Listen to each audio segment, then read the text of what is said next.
Welcome to the show. My guest tonight, Ellen Parker. Thank you for having me. I'm delighted to be here. Thanks for coming. Can you tell everyone a little bit about yourself? Absolutely. I was brought up in Sunnyside in Calgary inner city. I had a great family. My parents are musicians, so it was always really fun. We were going to lots of concerts and visiting art galleries, and they also are huge community builders. So I grew up sort of volunteering and being really involved in the community. I went to a great school called the Waldorf School, and then I went to Bishop Carroll, played volleyball, got a degree in communications. And when I was in school, I started working, doing lots of great internships. And when I graduated, I had quite a bit of experience, and that sort of propelled me on my journey through various career opportunities in Calgary, and then moving to New York City, and then coming back. So you do PR? I do PR, public relations. What is that? A lot of people don't know. I didn't know until recently I started doing this show, and I'm getting all these emails from PR companies. I didn't know what PR was. So PR is a term that encapsulates all of the communication tactics that we utilize to generate awareness of a brand. So for example, a public relations campaign could include media relations, events, social media, websites, of course, any way that a brand sells their product, sells their service, generates awareness to achieve their goal of generating revenue. So we basically create lots of different opportunities for our clients to get exposure through those previously mentioned tactics like media relations. Another incredible part of public relations is partnership development and sponsorship development.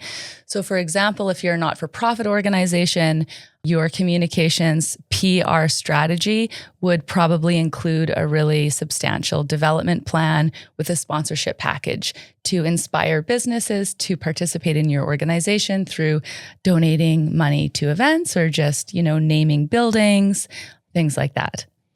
So what is the value that brings to someone that people might not realize?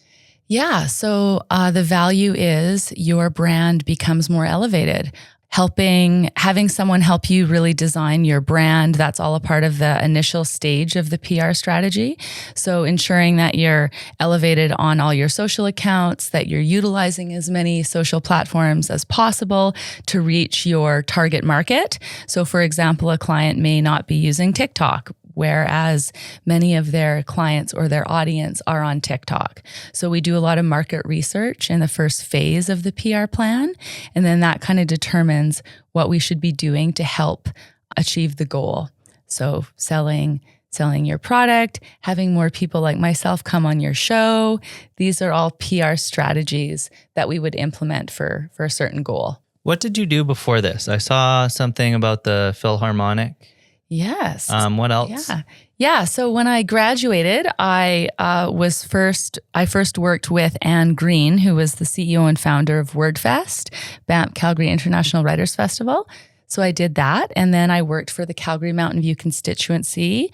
I was working for an MLA, Dr. David Swan, in the Calgary Mountain View constituency where I live and where I grew up. And so I was working with the Alberta government, and I got lots of sort of experience in politics when I was in that role, and I found that really fascinating. I was a liaison in his office to help support AISH recipients, so people who are on assured income for the severely handicapped. So I would work with them and help them get money from the government. And then from there, I worked for the food bank. And I was a communications coordinator there, developing an internal communications plan, including newsletters and helping with events and media relations. And then I decided to follow my dreams that I had from a very young age of moving to New York City. So I had a girlfriend who was a musician who was performing there. I went and visited her. I met some different individuals who worked in marketing. I made a great friend who was a VP of a marketing company, and she offered me a job. So I went and did that. And then from there, I worked for another boutique agency in Manhattan. And then I also worked for the Institute for Children in Poverty in Manhattan. So I was there for 3 years, and it was an incredible experience. A highlight was definitely working with Candace Bushnell, who wrote Sex and the City, the book, and then it was later sold to HBO, and it became, the best TV series of all time, in my personal opinion. And then my time in New York was sort of coming to an end. I had to renew my visa, and I reached out to some of my contacts in Calgary. I was kind of about to turn, I was about to turn 30. So I wanted to figure out if I wanted to have a family, if I wanted to have kids. I love kids. I'm very close with my own family here who live here. So I was sort of needing to kind of regroup. Working in Manhattan is different from here. You are working around the clock, 7 days a week. It is definitely a unique ecosystem because people are there who are so passionate about what they're doing, from what I found anyway. And so I just worked constantly, and I needed to kind of regroup. So I was offered a job as a manager in development with the Calgary Philharmonic Orchestra, and I was the education and outreach manager. I know that's a long way to get to your answer of how I worked for the orchestra, but I did that for a couple of years, and then I started my own company.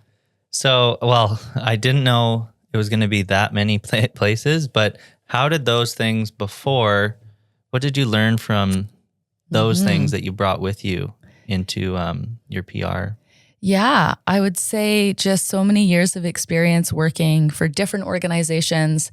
When I was in New York City, I worked on a campaign to help mobilize first-time voters when Obama was running and when he won. So that was really interesting. I really refined my skills in each of the communication tactics that we traditionally utilize in public relations. So I help plan really interesting events. I did lots of media relations. So understanding how storytelling and finding the right angle that's timely is going to get media attention. Really looking at relationships and how to build relationships effectively, constructively, and for long-term sustainability. Because, people always say business moves at the speed of a relationship. So it's all about relationships and taking care of people. And one thing that I lean into all the time is called the 4 agreements. And it's just working really hard, be impeccable with your word, don't take anything personally, and don't make an assumption.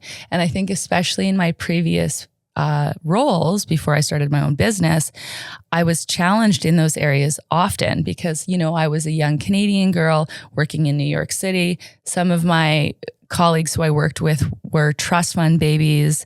One of the gentlemen I worked with, his father was the CEO of Sloan Kettering, who had won a Nobel Prize. Another one was a Vanderbilt.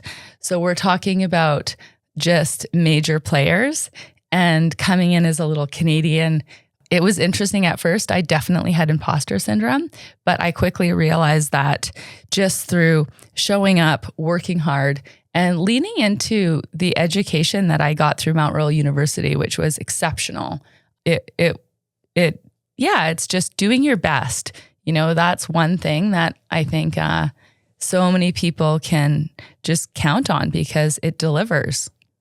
Do you remember what point in your career you decided that PR was going to be your lane? Yeah, I think I've always been doing PR to some degree. Like even in my own family, my parents are creative, artistic, wonderful people. But even as a younger person, and when I started working in my teens and my early 20s, I was like representing my family and, okay, guys, we're going to an event. You're coming with me. This is what we're wearing. This is the plan. I'm going to tell you who everybody is in advance, so we're all prepared. So I think just naturally my personality is like that. And then in school, I was always kind of bringing people together, a part of student council, a captain of teams, just kind of that leadership role that is just a part of who I am, attributed to this being definitely the field for me and knowing that I wanted to have my own business.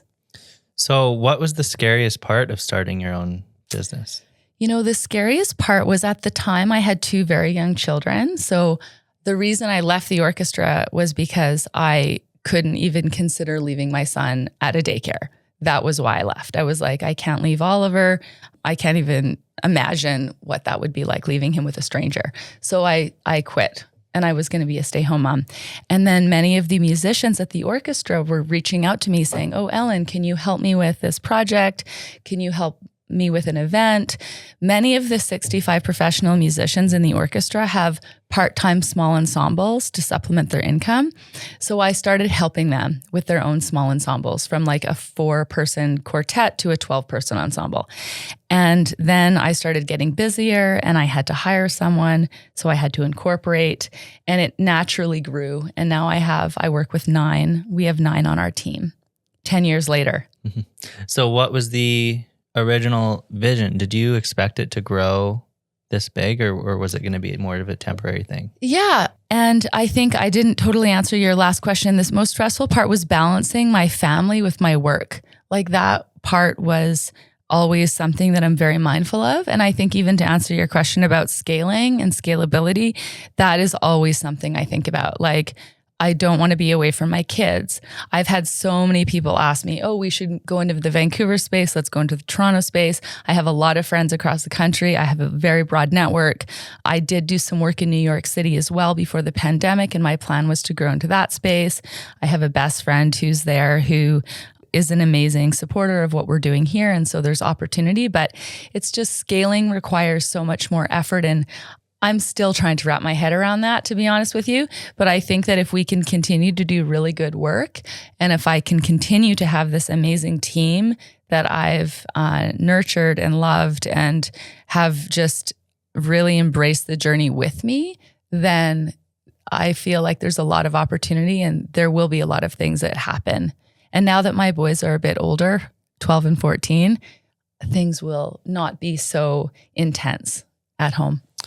When you're working with a client, what does a day-to-day look like behind the scenes? Working with a client day-to-day, well, first step is we do a communication strategy with them, where we identify all those communication tactics that we want to deploy to achieve their goals. So, like I said, media relations, events, partnerships, sponsorship.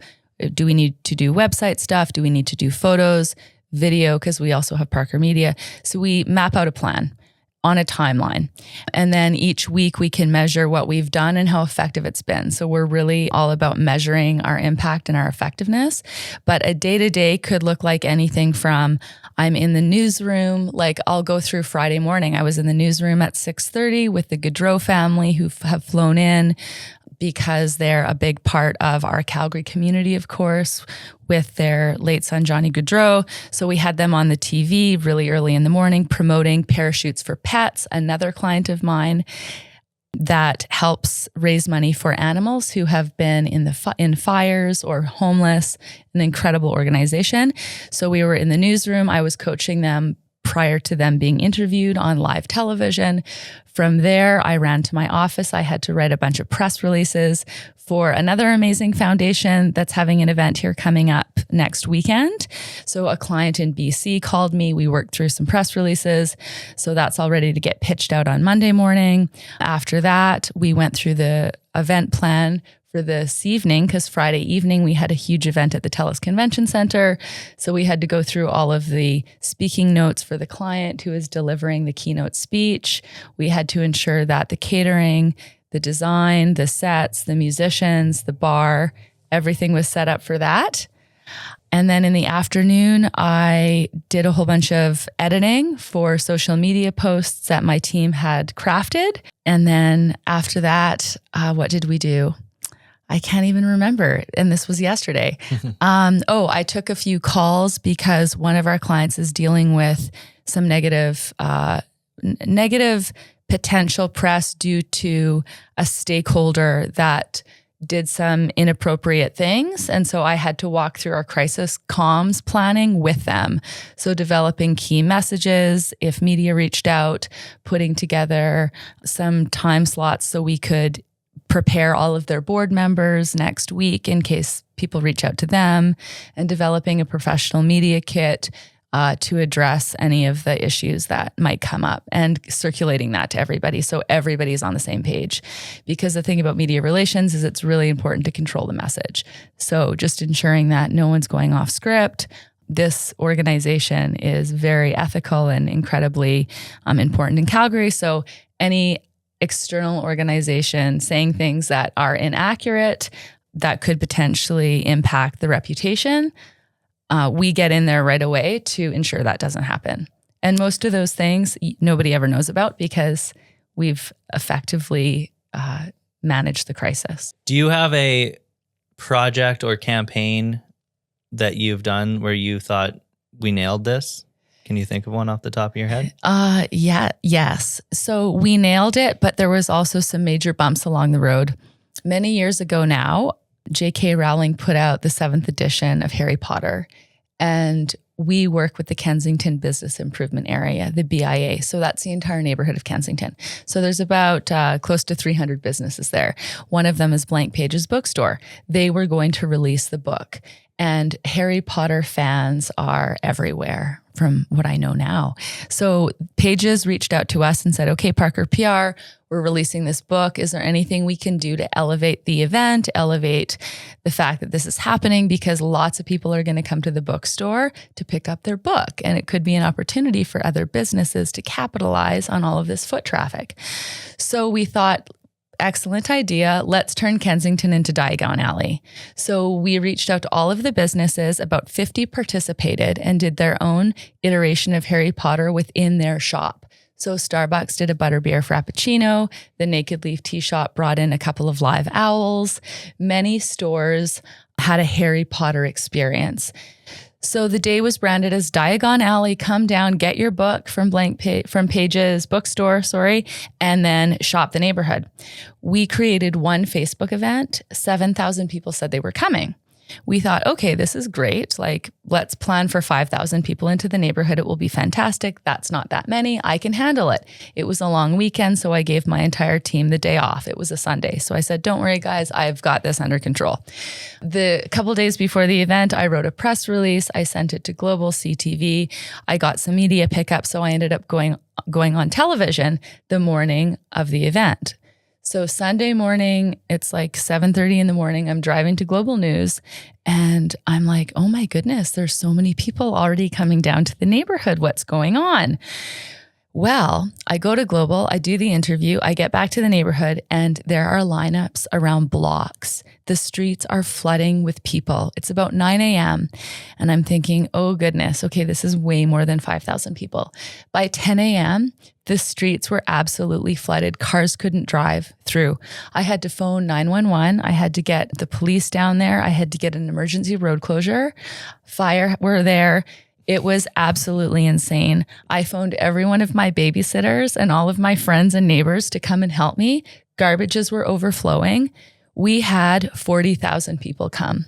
I went. Oh, you went. Yeah. How was it? I just went to Side Street in the end. It was very busy. Okay. Yeah. So that was an example of an event that we communicated very well.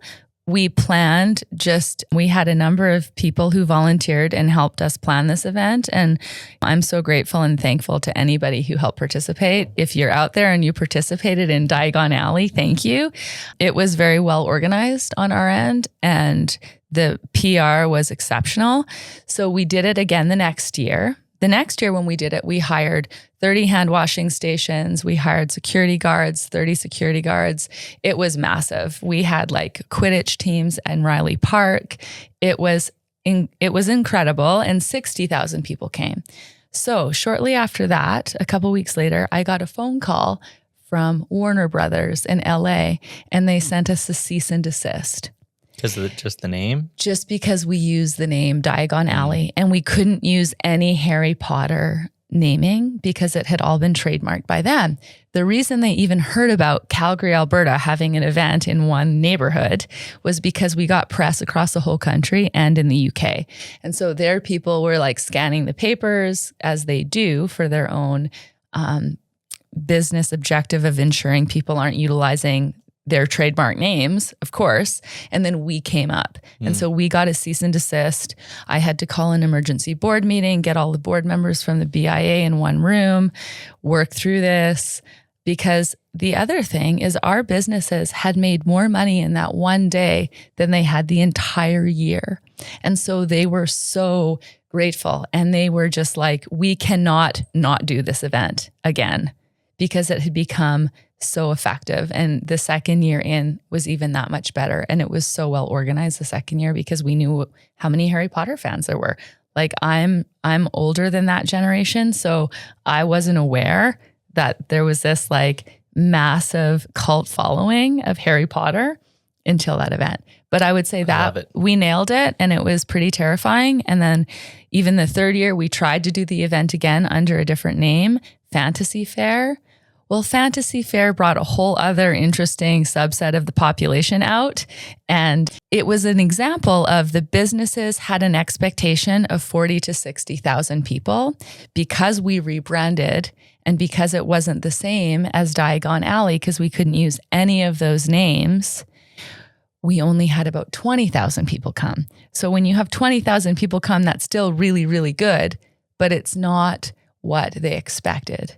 And I think that's a critical public relations concept is you always need to deliver based on expectation or over deliver, right? So if you're going to say, even if 20,000 is amazing, but people are expecting 40 or 60, that's a failure.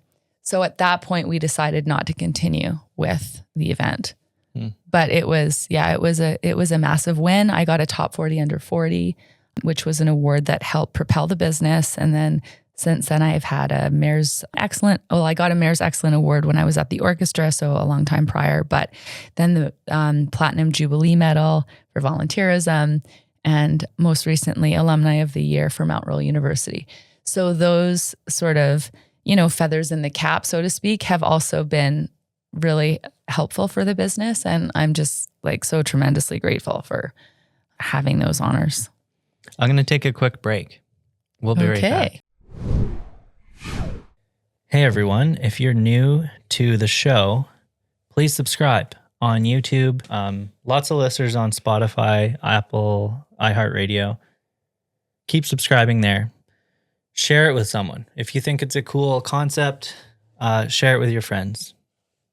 We want to keep it going. So yeah, thanks so much. Stay tuned for more Deets. I'm going to do this all over again. Okay. And we're back.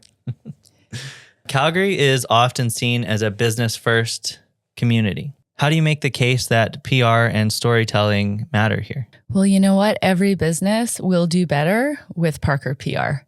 It's so important. Public relations and awareness of your brand. How are people going to know where to go for, whatever you're selling or the services that you're offering? And the ultimate goal of PR is third-party endorsement. So it's other people talking about you, other people promoting you. And in order to do that, you need to do PR. There has to be a social media campaign. You need to be generating awareness. I mean, a great way to get involved in the community and to get awareness of your brand and get that third-party endorsement is supporting charities.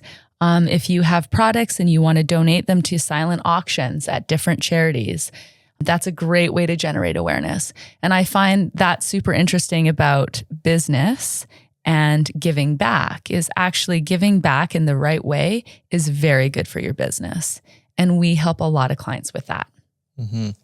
How much have you seen the landscape change since you started? I've seen the landscape change mostly probably with the introduction of AI. Yeah. I'm monitoring that all the time. Of course, my team utilizes it for various things just to increase efficiencies. However, it really there has to be a lot of oversight. So it requires more management on my end because, of course, it's plagiarism if it's not done properly. What is your leadership type, and has it changed or developed since you started Parker PR? Oh yeah, absolutely. It's evolved. It would be terrible if it didn't evolve. I think that, people go to university to get a degree. My husband's a geologist. He has a master's in geology. I went to university for 6 years. I did 2 years of political science, and then I did my 4-year degree. So much time and investment goes into education. But what about leadership? There isn't a 4-year degree on how to be a good leader. So it's something that you really have to learn and take seriously and develop. So I've read tons of leadership books. I've taken different courses. I did a full 1-year course with the Change Institute on leadership. So I have a certification in leadership, which I invested a lot of money into. I invest a lot of money into CEO groups that I'm a part of so I can learn about managing people, managing personalities. And it's so interesting, these CEO groups I've been a part of, you think, oh, the various CEOs will come to the table with, okay, this is going wrong in my business, what can I do? Or I have a product that needs a prototype, who has experience in that area? And we do talk about business, but mostly we talk about people.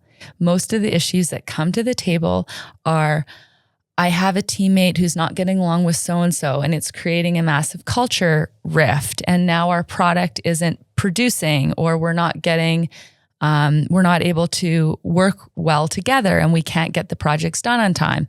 So, it's all about people. And I think that my leadership style is very much, I work with everyone on my team is an individual, and I really believe in the concept of unique ability. So trying to help each of my teammates develop their unique ability, what they love doing, what they're good at doing, and what contributes to the world around them. And that is the unique ability. Because I think some people get pigeonholed in, oh, you're really great at this, so you're just going to do that. But they may not like it.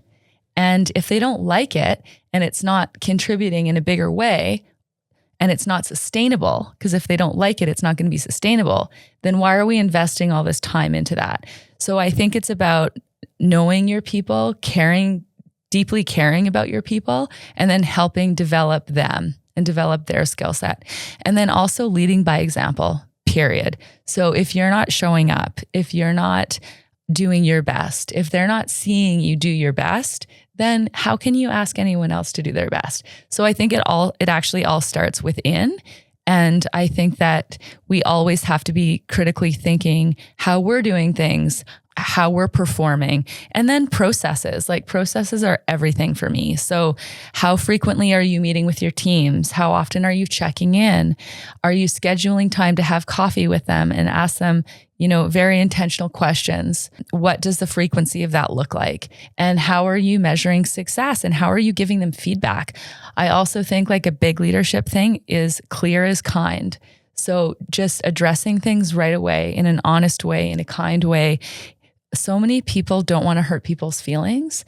And I think that's probably the biggest growth that I've had as a leader is I have a lot of friends. I definitely want people to feel comfortable and happy. And I start there. And so I naturally would be wanting to avoid conflict. I would never want to hurt anybody. So naturally, I'm probably more of a yes person because I want everything to feel good, right? But the reality is that's not going to be effective. So you do have to have hard conversations, and you do need to stop people immediately if they're speaking poorly to someone else on your team as the leader, because it's your job to ensure that you create a culture and you create a space where people feel comfortable and people feel valued. And so sometimes often hard conversations have to happen, but leaders have an opportunity to do it in the right way. And there's so many different resources and books out there. So at this point, if people aren't like accessing them and doing better, then it's a remiss. Is that what you find to be the hardest part of leading, the hard conversations? I was going to ask what your favorite and least favorite part of leading is. I mean, the favorite part, of course, is when everybody is getting along and we have an amazing event and we're all just like so proud of ourselves as a group. But I think that hard conversations, if they're done right, they can be so effective and you actually get so much more respect from the people around you. So there's joy in that as well. Oh, so what's your least favorite part of leading then? Least favorite part of leading? Or the hardest part? Yeah, I mean, the least favorite, of course, is dealing with people who just aren't aligned on your values. And the hardest part is having to let people go. Honestly, that's the hardest part, because you work to try to ensure they understand the processes. It's so great to have a client or an employee playbook that maps out everything that the organization expects from you, because you can turn to that and it can really help guide people, especially in a landscape that we're in now, where we have so many different people coming into the country. We have different cultures. We have different people. Not everybody does things the same way, right? So it's really important to give as much information as possible with respect to how we do things.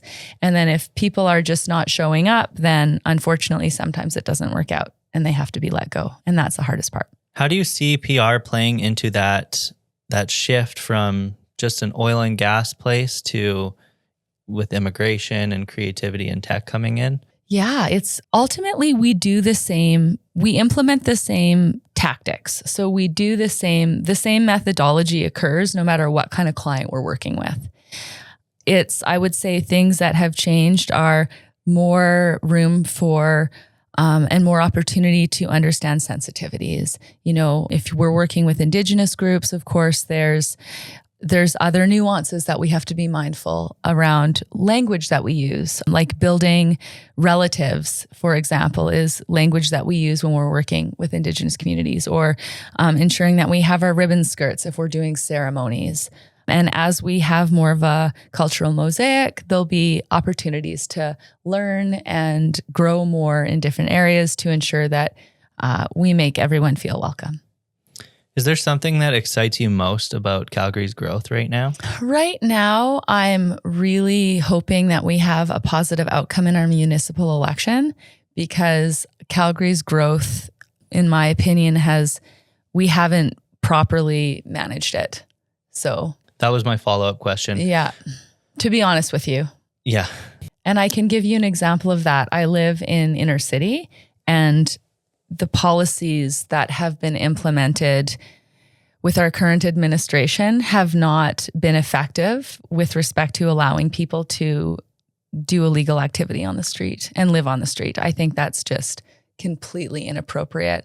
And I just spent quite a bit of time in Denmark, and they just have such an amazing system, and Germany has an amazing system. And I hope that we have leadership that are critical thinkers and have better global perspective to implement policies and models that work better than what we have been doing here. Everyone go check out my election special that just aired 2 weeks ago.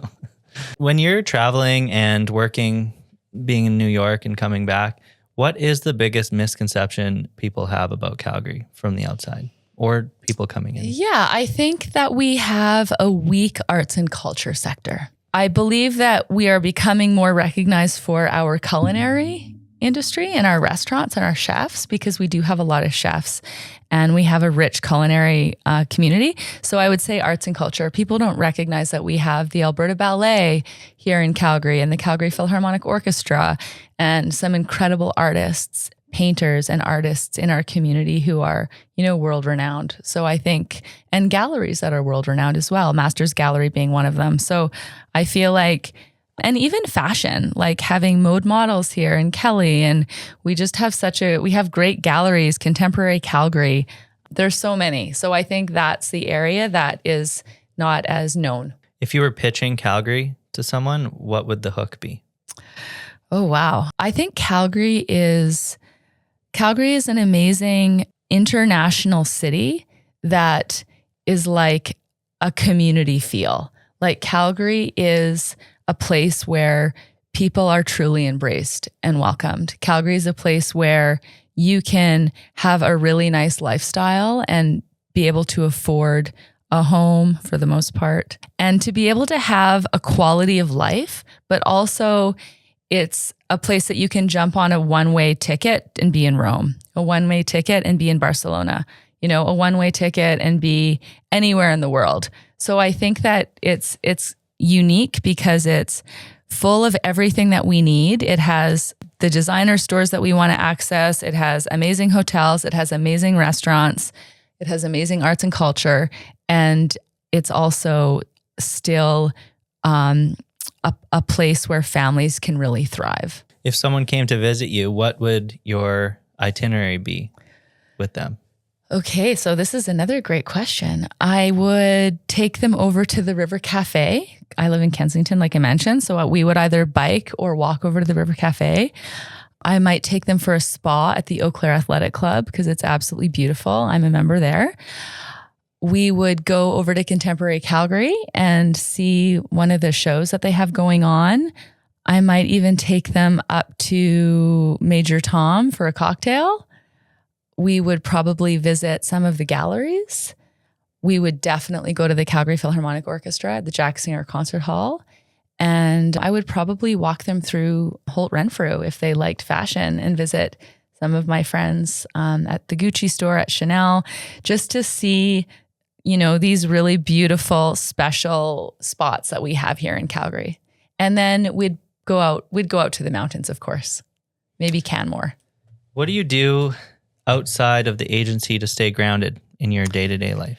So my day-to-day life is I do a lot of stuff with my kids. So they both play hockey. We're at the hockey rink a lot of the time. We bike ride over to the Eau Claire and swim and do lots of family stuff. We play pickleball and basketball a lot together. My husband loves being in nature. So we oftentimes are going on hikes or driving out to the mountains.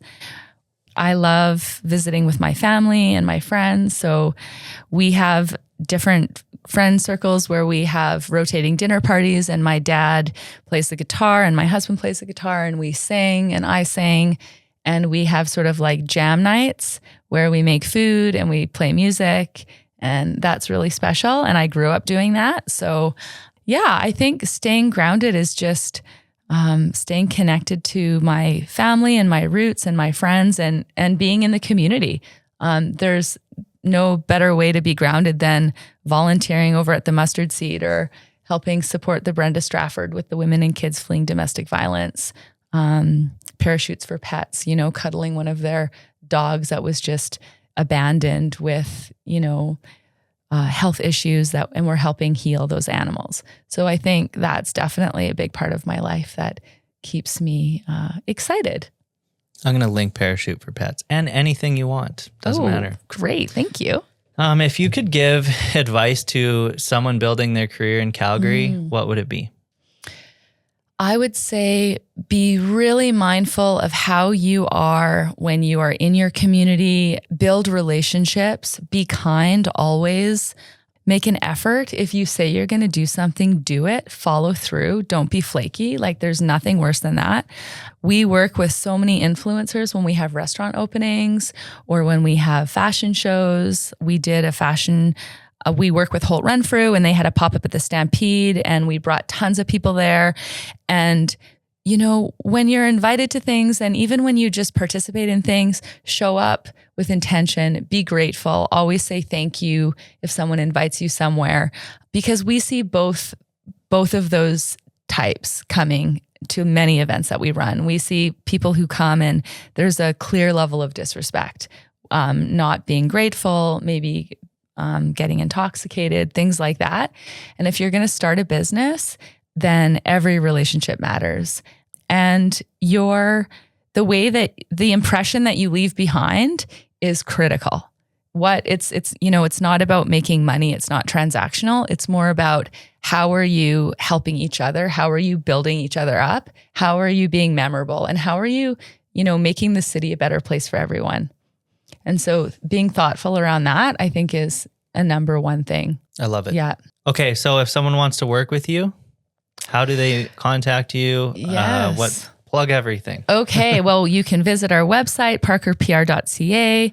You can touch base on Instagram, Parker PR. We also have Parker Media.